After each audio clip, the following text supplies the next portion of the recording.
Hi, in this video I'm going to talk about partitioning. Now, if you have been a subscriber of my channel, you'll know that I've created a number of videos regarding partitioning previously. However, I've been receiving feedback that the audio quality is not good and that people are not able to download the script. So this time around, I'm creating a single video that covers the entire thing from scratch, explaining the script as well as how partitioning will improve the performance. And hopefully this should be the last time that I create a video on partitioning. Now, the reason I'm doing this is because, again, the audio quality, as well as the fact that there was recently some discussion online about if partitioning improves performance, hence getting the feedback from my YouTube comments. Now, the thing you need to understand about partitioning is that, like anything else inside SQL Server, it will give performance when implemented properly. In other words, it depends. So the bottom line here is, when you implement partitioning, or even when you see examples of it online, you need to ask yourself if this is a correct use case for partitioning, or if it has actually been implemented properly. Often what I see is partitioning being used on fairly small tables, and also scenarios where partitioning is used to do atomic seeks. Now, the idea behind partitioning is not to cover those scenarios. Partitioning is meant for large tables with millions of rows of data, and more specifically when you're fetching large amounts of data and I/O becomes a bottleneck. To understand this better, what I've done is I've created this PPT to cover the different scenarios. I'll be covering 3 of them. There is a 4th one which I expect that you would probably do later on when you have the infrastructure available. Now, if you look over here, we have a couple of different scenarios. We're going to cover the most basic one, which is a single table residing on the primary file group, which has the MDF file. So we're going to create a table with about 5 to 10 million rows inside of it, and that table is going to be created just like any other table that we have on SQL Server, and we're going to create an index on top of it. The second scenario I want to cover is, what if we have a single table on a single file group, but the file group has multiple files? In other words, we have multiple files, and therefore contention on the underlying allocation pages should be significantly less, and maybe that might be the reason why partitioning is better, even though we're not actually partitioning the table. The third scenario is where we have a single table with the data spread across multiple file groups, and those multiple file groups each have a single file in them. Therefore, there is a 1:1 relationship between each file group and file. However, there are multiple files. Having said that, all these files still reside on a single drive. Therefore, while we still implement partitioning, because it's all sitting on the same drive, any hardware benefits that we might get out of this whole process would be eliminated, and we'd be relying purely on partitioning's capabilities within the scope of the database engine. And the last scenario is what you typically find for partitioning, where you have multiple files and file groups spread across multiple drives. That I'm going to go ahead and leave it to you for homework, because by the time I get to the third example, you'll understand that partitioning does improve performance when implemented correctly. So to give you a summary of it, this is what it's going to look like. So we have a single table and a single file group on a single file. This is your typical table structure. The second scenario is where we have a single table with a single file group, but multiple files inside a single file group. This could be typically considered like how your temp database is configured in recent versions of SQL Server. The next option is where you have a single table spread across multiple file groups, and therefore the data is split across the file groups using a partition scheme and a partition function. And then through the mapping between which table and which file and which file group are associated, the data resides on different files. However, in this case, because I'm using my laptop, all the data resides on a single drive. And the last one is what you should be implementing in a production environment, where you have a table that's spread across multiple file groups, that is spread across multiple files, and the files each reside on different disks, and therefore give you the benefit of spread I/O as well. So this is basically the different scenarios, and as we go through them, you'll understand why I covered this.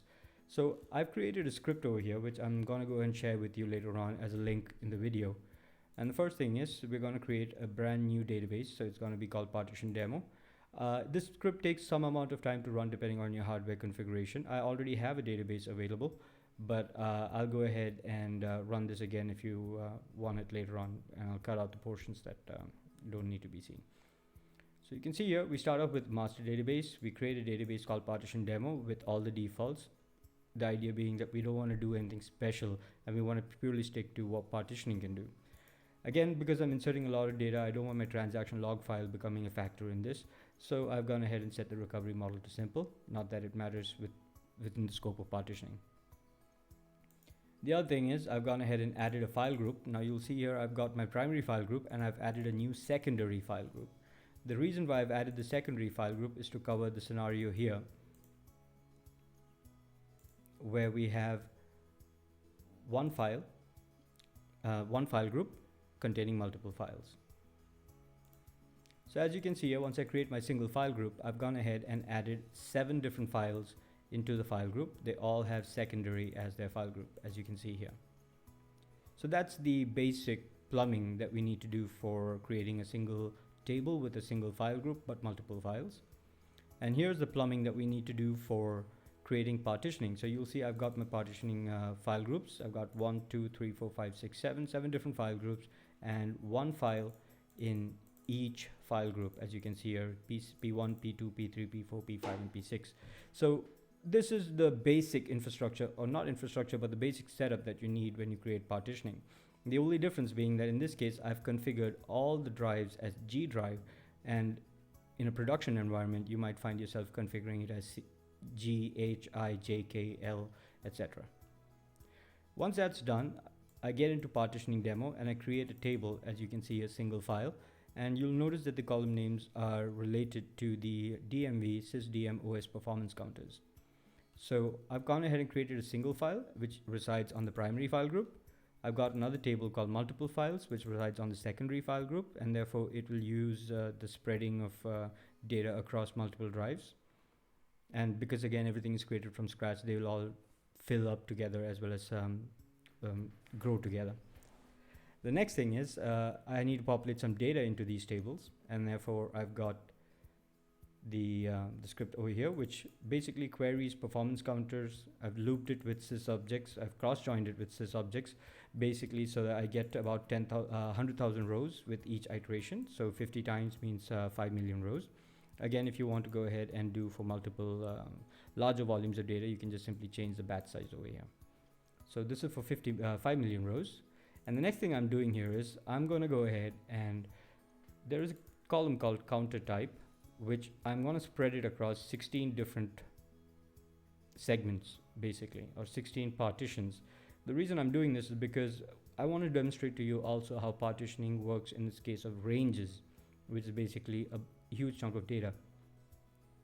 Typically, you might consider ranks as being something like the year, where you might have 2010, 11, 12, 13, 14, etc.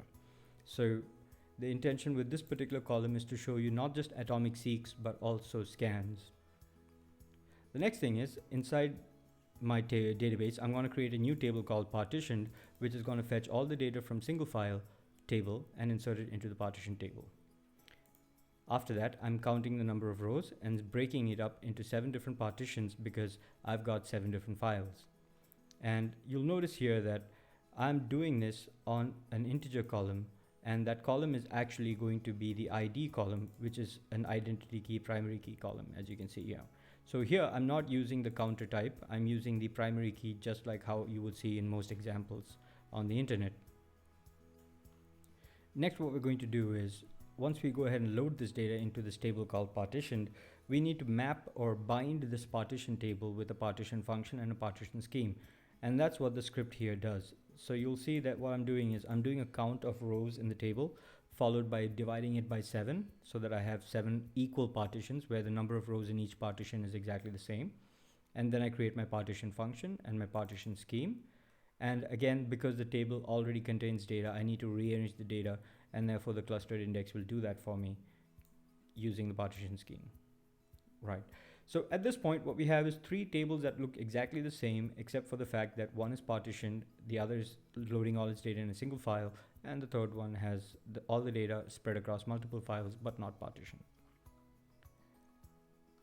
And you can see here, that's what I'm doing with this step here. So now I'm taking the data from the single file table and loading it into multiple files. And because multiple files is a table that has multiple files, it'll spread the data across different NDF files. Once all that is done, I'm going to go ahead and run this query here. And if you see this query, what it's basically doing is I've got a table variable and I've got an integer start date, start number and an end number, and I'm querying the counter type, comma, count star from partition table where the ID is between the range. So all I'm really doing is counting the number of rows for each category of counter type between the ID column values. So you'll see here that I'm using the clustered index that was created on the tables that we have at the beginning. So if you look over here, we got single file, which is using ID column with a clustered index. We got multiple files, which is using ID column with a clustered index. And then our partition table is also using the ID column with a clustered index. So at this point, the query has the index that it needs to filter out the rows. And if I run this query as it is, what you'll see is, let me just go ahead and run it. So you'll see that I've got three queries here. The first one queries from the partition table, the second one queries from the single file table, and the third one queries from multiple files table, but they will all use the exact same ID values as their range. So when I run this, you'll see right now that the partition table is actually executing fairly quickly. And the reason for this is because most people don't follow up on the example by creating the clustered indexes over here. They usually stop at this point where they've created the table with the index and they run a query using that column. What you need to understand is that the partitioning really benefits when you're going ahead and doing the IO separately.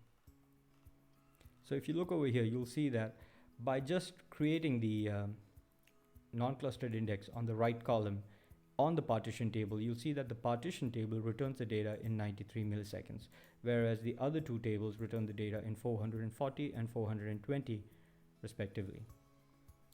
So to prove that this is what needs to be done, I'm going to go ahead and disable the index on all of the actually, before I disable the index, let me show you the execution plan. Right, so I'm going to take this portion of the query and I'm putting it in a different window, and I'm going to go ahead and do set statistics time comma IO on, right? And I'm going to run this real quick. And as you can see, again, we've got 83 milliseconds, 500 and 413 milliseconds, right? And if you look over here, you'll see that for the partition table, we've got about 1,241 logical reads with no physical reads and no read ahead reads. And it took 83 milliseconds. Whereas on the other hand, if you look at the single table, which is the multiple files table that we have here, you'll see we've got 8,674 logical reads, resulting in a total of 500 milliseconds. And then for the single file table, we've got 8,674 milliseconds with 8,674 logical reads with 4,114. So end of the day, what you're seeing here is that we're achieving significantly less logical reads, or the pages that are being read from the table when the table is partitioned. And to prove that that's basically all that needs to be done, you can't just do partitioning by creating a clustered index and doing atomic seeks. What I'm going to do is I'm going to go ahead and disable this non-clustered index on all the tables. Just hold on a second while I do that. And now that the index has been basically disabled, if I run this query again, now you'll see that the partition table takes significantly longer. So the idea that I'm trying to cover over here is that partitioning improves performance when implemented right. If you're going to write a query that uses counter type, you expect that it'll have an index. And if it has an index, then that index will reference the clustered index as well. And therefore, through partition elimination will perform better. So let me go ahead and pause the video here because I need to rebuild these indexes, and I'm going to show you the execution plan so that we can close the topic with this particular execution plan discussion as well. Okay, so I've gone ahead and rebuilt the indexes so that all the non-clustered indexes are active again. And what I'm going to do is I'm going to run the same script again just to show you that we're back to the original state where the partitioning does improve performance. And you'll see that the key reason why we're able to achieve that is because of the fewer number of logical reads that we have to perform on the table that is partitioned. Whereas if you look at the table that has multiple files, we perform a significantly larger number of logical reads. And the same goes for the single table as well. So I need to prove to you that the reason why we're getting this benefit is because of partition elimination. And as a result, because it's eliminating unnecessary partitions, the index contains fewer rows or fewer pages, and those fewer pages result in faster execution times. So the way that I'm going to prove that to you is by obviously looking at the execution plan. So let me just go ahead and run this guy all over again, and you'll see again that the partition tables give a performance of about 63 milliseconds, whereas 400 plus for all the others. And we already saw the logical reads. Now if you look over here at the execution plan, you'll see that the partition table has a cost of about 16%, while the other two have 40 plus. And if you look over here, you'll see that one of the key benefits that we achieve here is that all of them are using the non-clustered index that we created. So it's not like as if they're using different indexes. So we did create the right index with the non-clustered index on the counter type. The difference you'll see here is a hash match versus a stream aggregate over here. And the reason why we get the hash match over here is because if you look over here, when I hover over the operator for partitioning, you'll see that we have a predicate. So let me just go ahead and zoom in real quick so you can see that properly. Just a second. So the first thing I want you to notice here is that when we look at this, we'll see that the actual number of rows read is 700,000, right? So the number of rows read is 700,000, and the estimated number of rows to be read was about 8 million. I'm sorry, is that 8 million? That's 800,000, right? The other thing I want you to notice here is if you scroll to the bottom, you'll see that, just a second.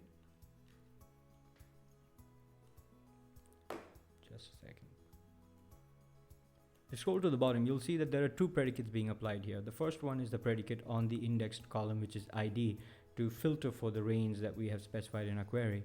But the second one you'll see is a partition elimination predicate, and you'll see that it basically says partition 1003 greater than or equal to scalar operator, and then it's comparing the integer value against the different partition limits to find out in which partition that particular value resides. So by eliminating unnecessary partitions, you'll see that we end up fetching only about 700,000 rows that need to be read once you identify the correct partition. However, compare that with what we have here. Against multiple files, you'll see that there is no partition elimination happening, and therefore we're simply scanning through the range of index IDs to find out which indexes qualify. Again, we get the right number of rows that need to be read, but instead of 700,000 rows, you'll see that we are actually reading 5 million rows here. So you'll see that the actual number of rows read, not the actual number of rows read, but yeah, the number of rows read is 5 million as opposed to 700,000 here. And this explains the difference in logical reads. As you can expect, that's the same reason why even the other query doesn't perform as well, because again, when we do a single file, we have the same issue of having to scan through multiple rows when we're searching for a large range. So the clustered index definitely works well when you're doing an index seek on a very specific row. But when you do partitioning, you're typically doing it for tables that have millions of rows of data and are usually the source table for some kind of reporting query. And therefore, you end up fetching millions of rows of data and aggregating them in some fashion or the other. And therefore, in those scenarios, it is definitely more beneficial for you to have partition elimination on your side, as you can see here. So I hope with this, it's pretty clear that partition elimination definitely gives us the benefit that we need by cutting down the amount of data that needs to be fetched. And as a result, obviously, the other benefits that you get would be the fact that the memory requirement would decrease significantly because of the estimation that happens. And not to mention things like piecemeal restores, etc. Now that we are able to see how partitioning is able to give us the benefit even when all the data resides on a single drive, I'd like you to try and extrapolate that to what would happen if we had placed the files on different drives. Logic would kind of explain that the performance can only get better because now we are able to distribute the IO and parallelly read and as well as write from the underlying disk. So that's the fourth scenario that I want you to do on your own. Because again, don't believe everything you see on the internet, and definitely if you're reading a post, check the date because sometimes it's just out of date. I hope with this video you've probably got a good idea about how partitioning, when implemented correctly, can improve performance. And I also hope that this will be the last video I need to create on this topic, because I've covered it pretty much comprehensively with a script that you can pull off the internet. I'm not using some ready-made data. Everything in the script can be just copy pasted and pressed F5 and run, and you'll have the same example that I'm using right now. So definitely give it a shot, try out different scenarios of your own, and if you have any questions, please feel free to comment and I'd be happy to reply back to you. Well, that's pretty much it for this video. Thank you for watching.